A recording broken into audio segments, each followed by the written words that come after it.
My parents ordered me to let my brother's family move into my house. Then I showed them camera footage of him breaking in and stealing from me for months. When I refused to drop the charges, they spiraled.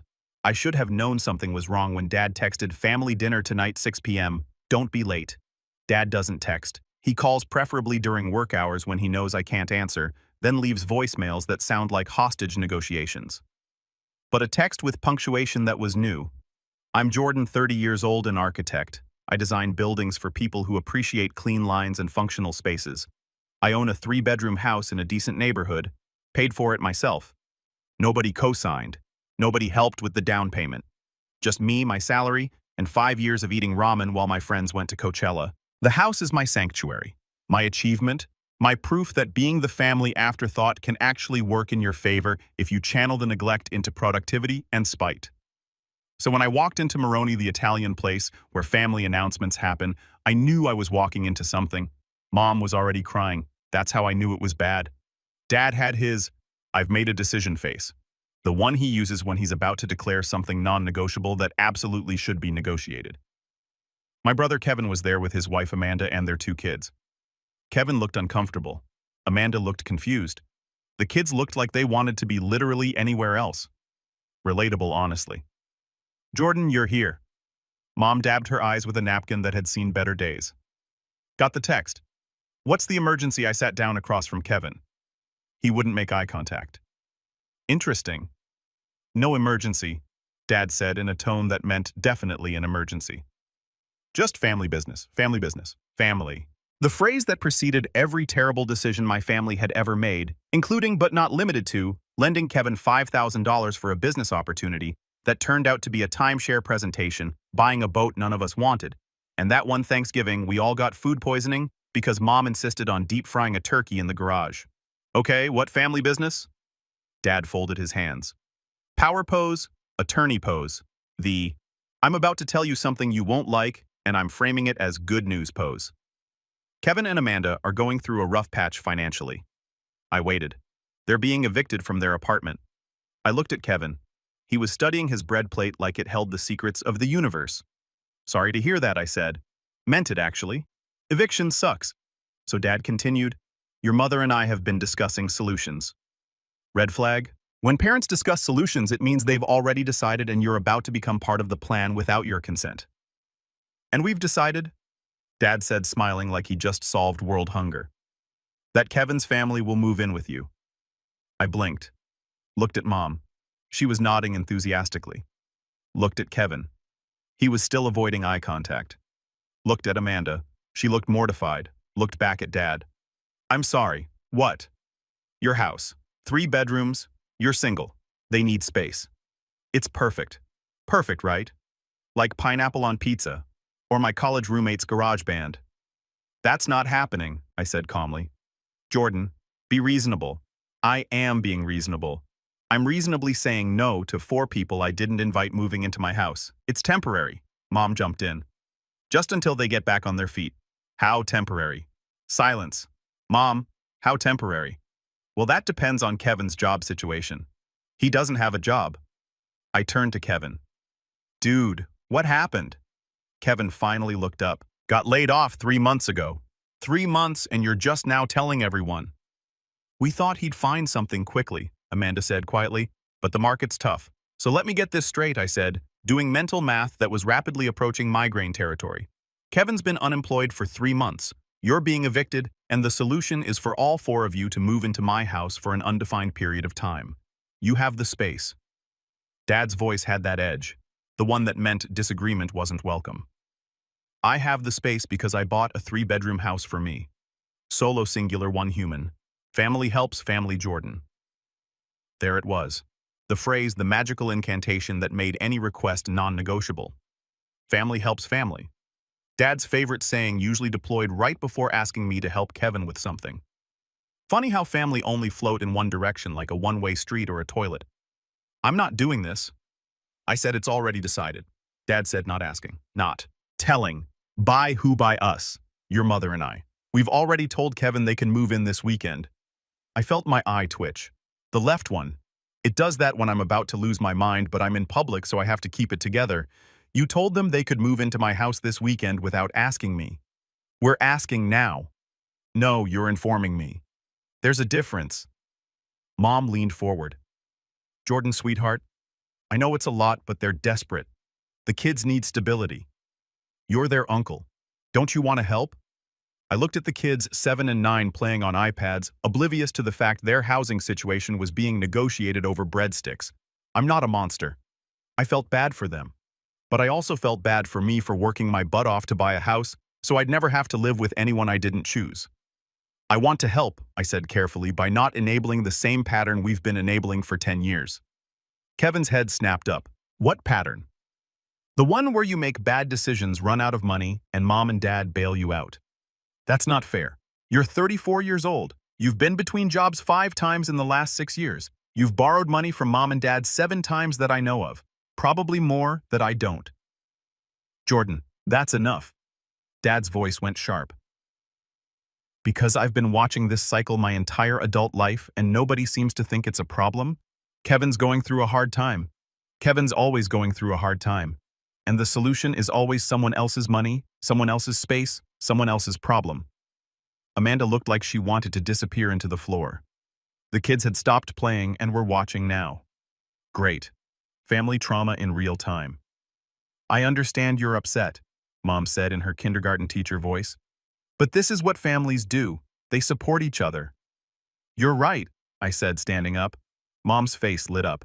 So you'll do it? No, but you're right that I have extra space. Dad relaxed. Good, we can move them in Saturday. I also have security cameras. The table went quiet. What Kevin's voice was small. I pulled out my phone unlocked. It opened the app that controlled my home security system.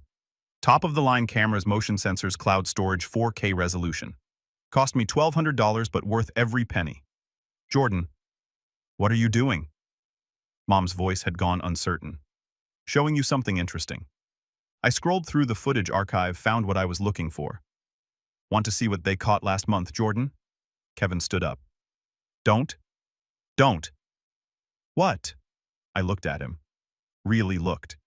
He was pale, sweating, eyes wide. Guilty. So incredibly obviously guilty. Don't show everyone how you broke into my house. Amanda's head whipped toward Kevin. What? Mom gasped.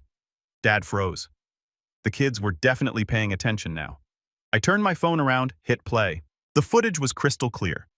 Date stamp, April 23rd. Time 3:47 p.m., a Tuesday. I'd been at work. The video showed my front door, then Kevin's face as he looked around nervously. Then Kevin pulling something out of his pocket. A lockpick set. Is that? Amanda couldn't finish. Lockpick set, Amazon. $29.99 with Prime shipping. 5-star reviews. Great for emergencies. I kept playing the video. This must have been Kevin's emergency. On screen, Kevin worked the lock for about 2 minutes. Then the door opened. He went inside. You broke into Jordan's house. Amanda's voice could have shattered the wine glasses. I can explain. There's more. I fast-forwarded, showed Kevin going straight to my office, opening drawers, taking my laptop, my external hard drives, my camera equipment, all of it, just taking my stuff. Mom's hand went to her mouth. Dad looked like he'd been slapped. Kevin was standing now, hands up. Jordan, let me explain. Explain burglary, please. I'd love to hear this. I was going to return it. Were you? I swiped to another video, different day, different pawn shop, because this is you at Mike's Pawn on April 24th selling my camera gear. The video showed Kevin at the counter, actually haggling over the price of stolen property. Amanda stood up, just stood there staring at her husband like he was a stranger. You stole from your brother and pawned his things. We needed the money, so you robbed him. The kids started crying quietly. The way kids cry when they know something bad is happening but don't understand what. Mom was crying too, loud crying, the kind that made nearby tables look over. Dad's lawyer brain was rebooting. Jordan, this is a family matter. This is $8,000 worth of burglary. I showed him the itemized list I'd made. Laptop, $2,000. Hard drives, $800. Camera equipment, $4,000. Miscellaneous, $1,200. Total, $8,300. $8,000. Amanda looked like she might pass out. Plus emotional damages and the cost of the security system I had to install because my own brother was robbing me. Kevin sat down hard, head in hands. I'm sorry. I'm so sorry. I needed money for rent for the kids. I was desperate. So you committed multiple felonies? Multiple. Dad's voice was faint. I swiped through my phone. Want to see the other times March 15th took my power tools? February 3rd, I went through my garage. January 7th, stole my mail. I looked at Kevin. I installed the cameras in January after I noticed things going missing. Took me 3 months to confirm it was you. The table was silent, like funeral silent, so I said, pocketing my phone. Still want to tell me what I'm doing with my house? Dad opened his mouth, closed, it opened it again. We need to handle this privately. Do we, Jordan, please? He's your brother, my brother, who's been systematically robbing me for months. We'll pay you back. With what money you just said Kevin's unemployed. Mom grabbed my hand across the table. Please don't involve the police. We can fix this as a family. I looked at her, at Dad, at Kevin, who looked like he wanted to crawl under the table and die. At Amanda and the kids who were casualties in a disaster they didn't create. You have 24 hours, I said quietly. Either Kevin turns himself in, or I file charges. Your choice. I grabbed my jacket. Where are you going? Mom asked. Home to my house that nobody is moving into to review my security footage and decide exactly how many felonies to report. I walked out, got to my car, sat there for a minute, gripping the steering wheel, trying not to scream. My phone buzzed. Text from Kevin. Kevin, please don't do this. Kevin, I'm begging you. Kevin, I'll pay you back. Kevin, please. I turned off my phone, drove home to my 3-bedroom house where the security cameras were still recording, where my brother had broken in and stolen from me, where my family thought I should just let it go. I unlocked my door, the one Kevin had picked, walked inside the house he'd violated, made tea, sat on my couch, and waited to see what my family would choose. Their golden boy's freedom or actual consequences. I'd give you one guess which they'd pick, but you'd probably be wrong, because in 24 hours, I was about to learn exactly how much family helps family really meant. Spoiler alert, it meant a lot less than I thought and a lot more lawyers than I'd hoped. 24 hours is a long time when you're waiting to see if your family will choose felony charges or family loyalty. I spent it productively, compiled all the security footage into one neat folder, organized by date, labeled by crime, made a spreadsheet because I'm an architect and we love spreadsheets almost as much as we love right angles. My phone rang 14 times. I answered 0. Texts came in waves. Mom, please reconsider. Think of the children. Dad, we need to discuss this rationally. Kevin, I'll do anything. Please, Amanda. I didn't know. I swear I didn't know that last one. I believed. Amanda looked genuinely horrified at dinner. The kind of horror you can't fake unless you're a really good actress. And Amanda worked in dental billing. Not a lot of acting required there. I texted her back. I know this isn't about you. She responded immediately. I'm taking the kids to my parents. I can't. I need time to think. Good for her. The deadline hit at 6:00 p.m. the next day, Tuesday. I was home waiting. At 6:01, my doorbell rang. I checked the security camera feed. Dad alone. I opened the door. Where's Kevin? Can I come in? Where's Kevin, Dad? He sighed. The heavy kind. I'm about to disappoint you, but I'm going to make it sound reasonable kind. He's at home with your mother, so he didn't turn himself in. Jordan, be reasonable. I was reasonable. I gave him 24 hours. Time's up. You can't seriously be doing this. Watch me. I pulled out my phone, started dialing. Wait. Dad grabbed my arm. Just wait. Let me talk to you. You have 2 minutes. He came inside, stood in my living room like he didn't know what to do with his hands. My dad, the attorney, the guy who argued for a living, suddenly speechless. Kevin made a mistake, he finally said. Multiple mistakes, plural, over 4 months. He was desperate, so he committed burglary. That's not desperation, that's crime. You're going to destroy his life over this, I laughed. Couldn't help it. I'm going to destroy his life. Dad, he destroyed his own life. I'm just documenting it. He has children. He should have thought of that before breaking into my house. Jordan, please? Dad's voice cracked. Actually cracked. He's your brother. He's a thief. He's family. There it was again. The magic word family. Like it was a get-out-of-jail-free card. Literally. You know what's funny, I said when I needed help with my down payment 4 years ago, you said I should stand on my own 2 feet. Remember that Dad looked uncomfortable. When I asked for a loan to buy my first work truck, you said adults don't borrow from their parents. That was different. How is it different? Kevin's struggling. I was struggling. I was 26, broke, trying to start my career, and you told me to figure it out myself. You were always more capable, so I get punished for being competent. Kevin gets rewarded for being a disaster. Silence. Your 2 minutes are up. I said, leave. Jordan, get out of my house before I call the police for trespassing too. He left. I watched him drive away on my security cameras. Then I made the call. Police non-emergency line. How can I help you? Hi, I'd like to report a burglary. The officer who took my statement was named Rodriguez. Mid-40s, tired eyes, the look of someone who'd seen everything and was mildly surprised to see something new. So let me get this straight, she said, reviewing my report. Your brother broke into your house multiple times. You have video evidence and your family wants you to, what, just forget about it. They wanted me to let him and his family move in, actually. She looked up from her notepad. I'm sorry. What? At dinner, where I showed them the footage, they'd already decided his family would move into my house without asking me. The house he burglarized. That's the one. She set down her pen. Mr. Morrison, I've been doing this job for 17 years. This is a new level of audacity. My family's very special. Clearly, she pulled up the video files I'd sent, watched Kevin pick my lock. This is very clear footage, 4K resolution worth every penny. And he sold the items at Mike's Pawn. Yep, I have that footage too. Plus the receipt they gave me when I bought my own camera gear back. You bought back your stolen property. Seemed easier than waiting for the legal system. No offense. None taken. Smart. Actually, she made notes. Total value of stolen property, $8,300.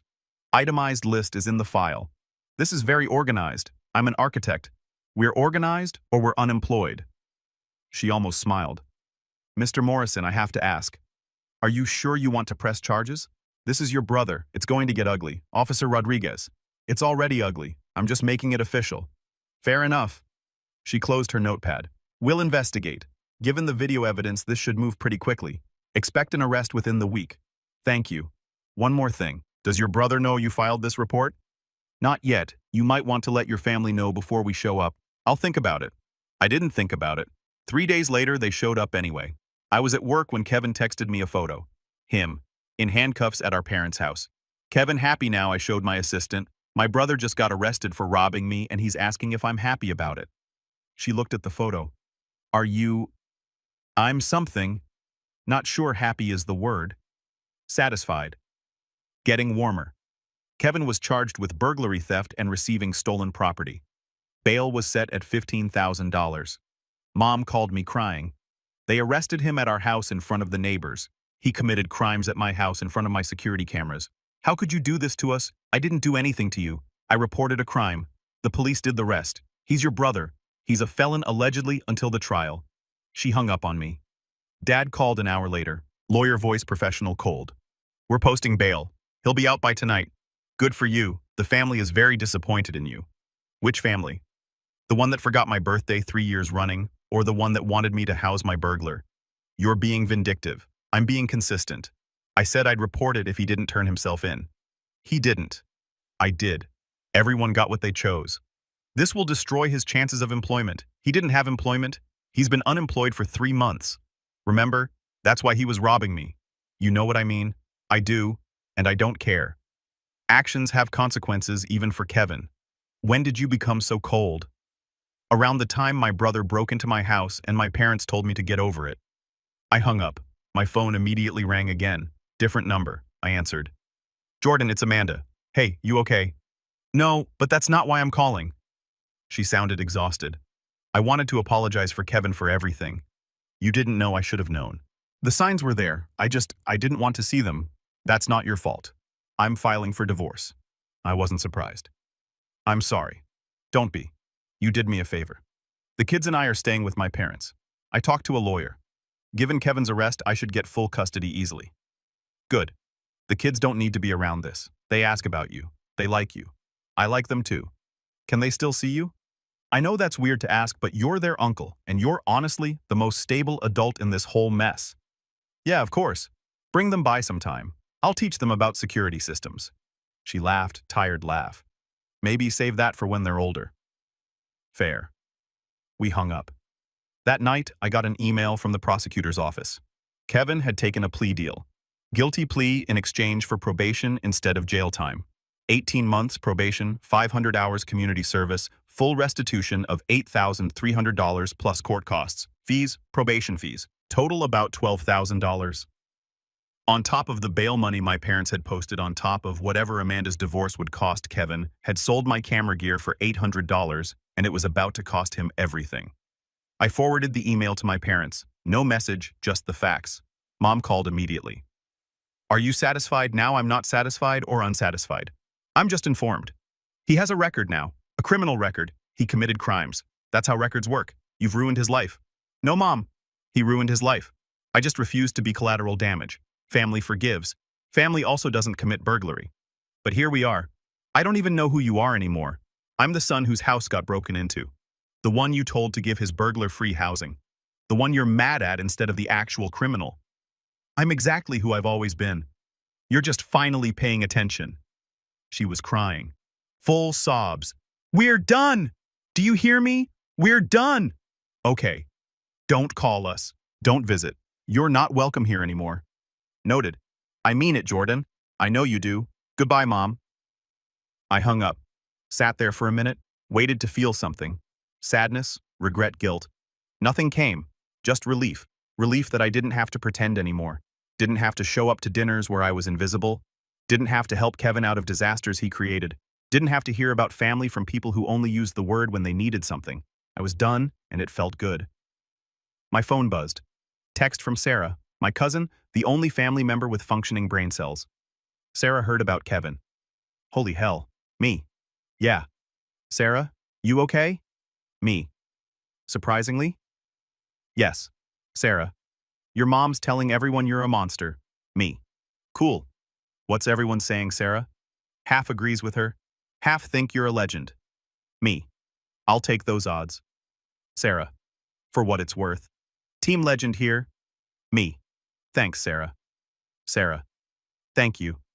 Someone needed to stop enabling Kevin. Glad it was you. I smiled. I set my phone down, looked around my house.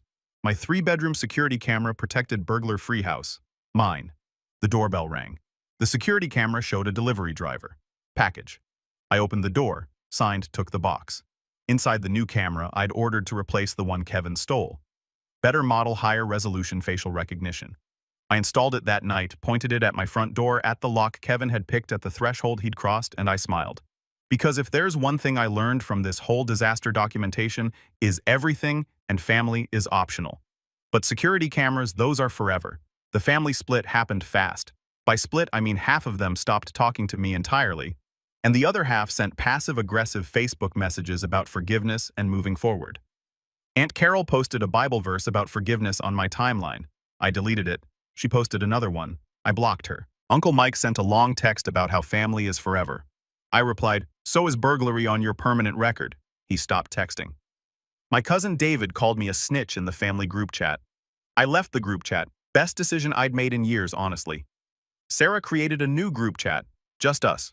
Called it the Reasonable People. Population 2. Sarah. Mom's side is losing it. Me. How bad, Sarah? Thanksgiving is going to be awkward. Me. Good thing I'm not going. Sarah. Legend status confirmed. Meanwhile, Kevin's life was imploding in real time. Amanda filed for divorce 2 weeks after his arrest, cited financial dishonesty, criminal behavior, and complete breakdown of trust. Her lawyer was efficient, brutal but efficient.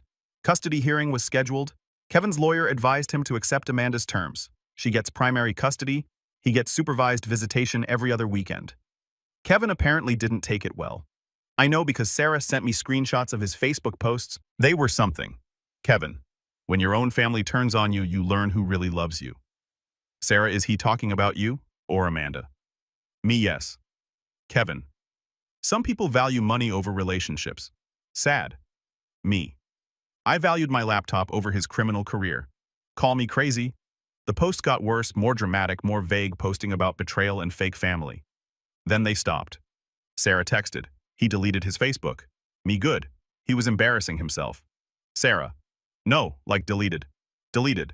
Account gone. Me. Huh. A week later, I found out why. I was at work when I got a call from a number I didn't recognize. Almost didn't answer, but it was local, and I was expecting a call from a contractor. Hello, Jordan. It's Amanda. Hey, everything okay? Not really. Kevin's missing. I sat up straight. Missing how he didn't show up for his supervised visitation yesterday. Didn't call, didn't text. I went to your parents' house.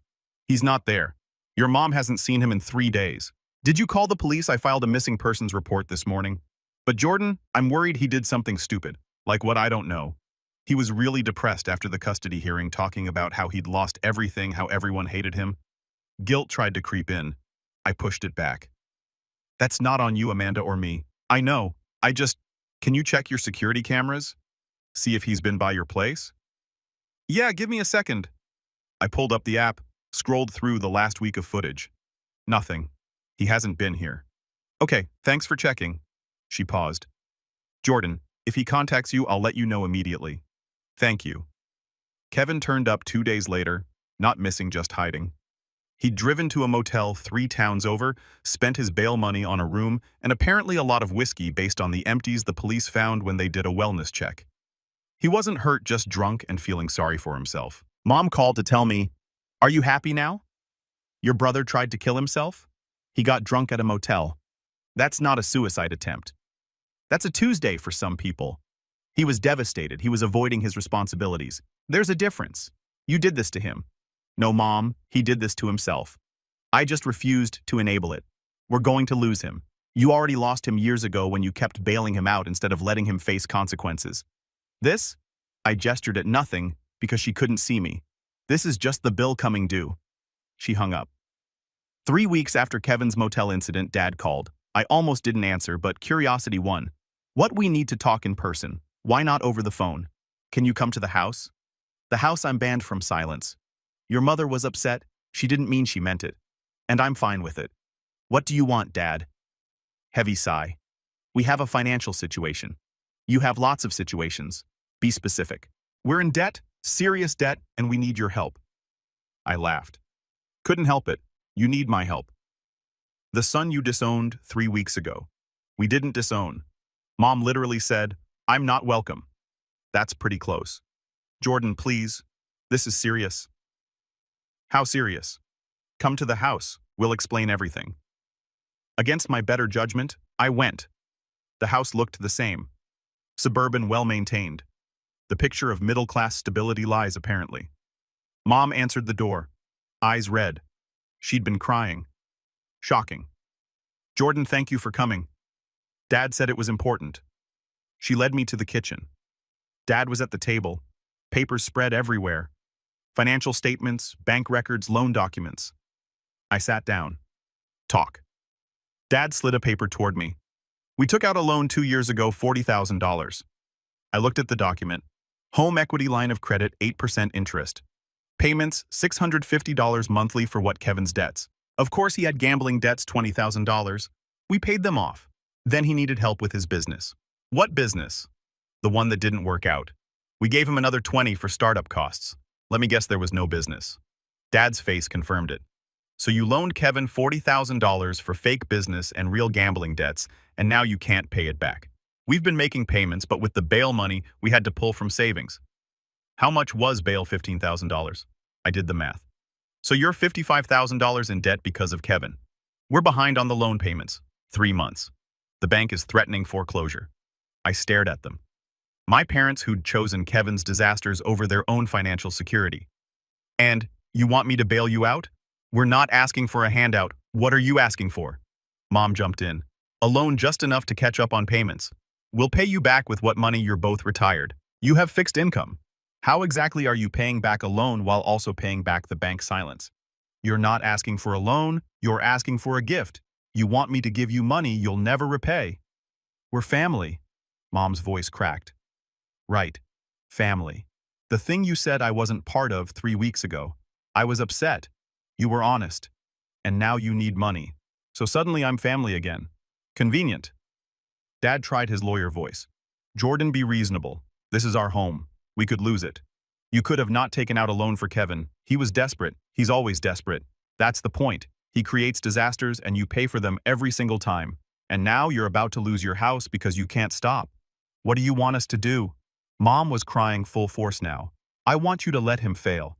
Stop saving him. Stop enabling him. Let him hit rock bottom. So maybe he'll figure out how to stand up on his own. He's our son. So am I. But you never loaned me $40,000. You told me to figure it out myself. You were capable. Stop saying that." I stood up. "Stop punishing me for being competent. Stop rewarding him for being a disaster. You created this. You made him dependent, and now you're losing your house because of it. Dad slumped. So you won't help, no? Not even a little. Not even $1. Mom stood up. Then get out. Get out of my house, gladly. I grabbed my keys. Good luck with the foreclosure. I left, got to my car, hands shaking. Not from guilt, from anger. Anger that they'd learned nothing. That Kevin was still the priority. That they'd rather lose their house than admit they'd failed him. My phone buzzed. Sarah. Heard Mom yelling from my car. You okay? Me? She was there. Sarah parked down the street. Wanted backup in case it got bad. Me? It got bad. Sarah, need to talk. Me? Yeah. Coffee. Sarah. Already ordered yours. See you in 10. I drove to the coffee shop. Sarah was waiting. 2 drinks, 1 brownie, we'd split. They asked for money. I said, how much? Didn't give specifics, but they're behind on a $40,000 loan they took out for Kevin. Jesus! Plus 15 in bail money.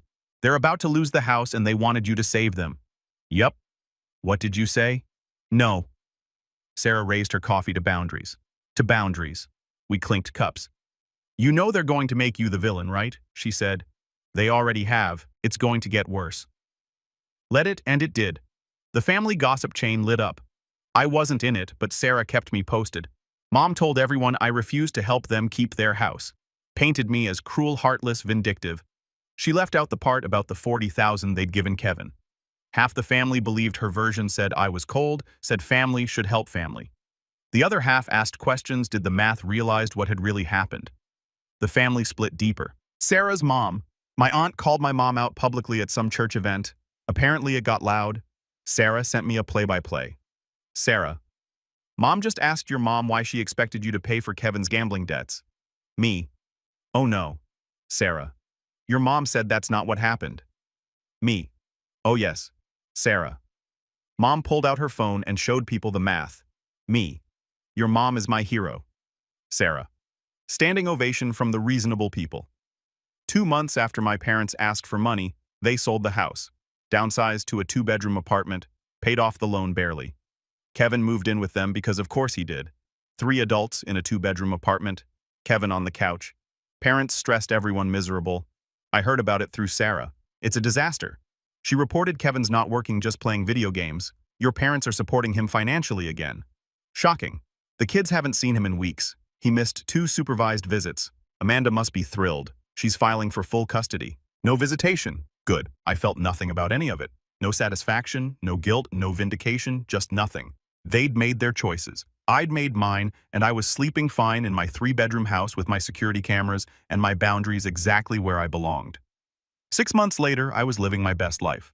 By best life, I mean working, designing buildings, going to the gym, dating occasionally, and sleeping soundly in a house nobody was breaking into. The security cameras hadn't caught anything more exciting than a raccoon trying to open my trash can. I named him Kevin Jr. Sarah thought that was hilarious. My parents and I hadn't spoken since the money conversation. I was fine with it. They were probably fine with it too, though I wouldn't know because we weren't speaking. The family had fully split into Team Jordan and Team Kevin. Thanksgiving was apparently a nightmare with 2 separate dinners. I went to neither, ordered Chinese food, and watched football. Best Thanksgiving ever. Then, on a random Tuesday, my phone rang. Amanda. Hey, I answered. Everything okay? Yeah, actually, really. Okay, can I ask you something weird? Weird is my baseline now. Go ahead. The kids want to see you. Is that... Would that be okay? I paused. Kevin's okay with that. Kevin signed away his parental rights last month. I sat up. What? He couldn't afford child support. Kept missing visits. The court gave him an option. Pay what he owes or terminate rights. He chose termination. Jesus. Yeah. So legally he's not their father anymore. And they've been asking about you. You're the only stable male figure they remember. That's depressing. Tell me about it. But they miss you. And honestly, I trust you more than anyone else in this mess. Yeah, of course. Bring them by whenever. Saturday we could do lunch. Perfect. Saturday came. Amanda showed up with the kids. They looked older, happier, more stable. We ordered pizza. The kids told me about school, their new house. Amanda's boyfriend, a CPA named Derek, who sounded incredibly boring and stable, exactly what they needed. Uncle Jordan, the youngest one, asked, "Why don't we see Daddy anymore?" Amanda tensed. I took a breath. Sometimes adults make choices that hurt people they love. Your dad made some choices that hurt a lot of people, and now he's dealing with the consequences. Did he hurt you? Yeah, he did. Are you still mad? No, I'm just done being mad. Being mad takes too much energy. The kid nodded. Like that made sense. Kids are weird like that. They get stuff adults complicate. After lunch, Amanda pulled me aside. Thank you for being honest with them. They deserved honesty.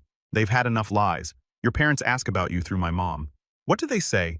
That they miss you, that they were wrong, that they want to apologize? They have my number? I know.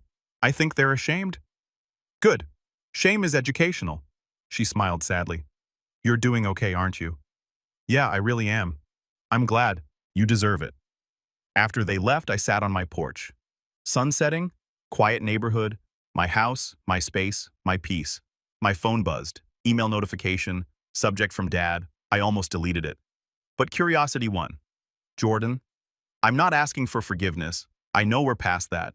But I wanted you to know that your mother and I are in counseling, financial counseling, and regular counseling. We're learning a lot, mostly about how badly we failed you. And Kevin, we enabled him until he couldn't function without us. And we ignored you until you didn't need us. You were right about everything. Kevin's living with us, not working, not trying. We told him last week he has 30 days to find a job, or he's out.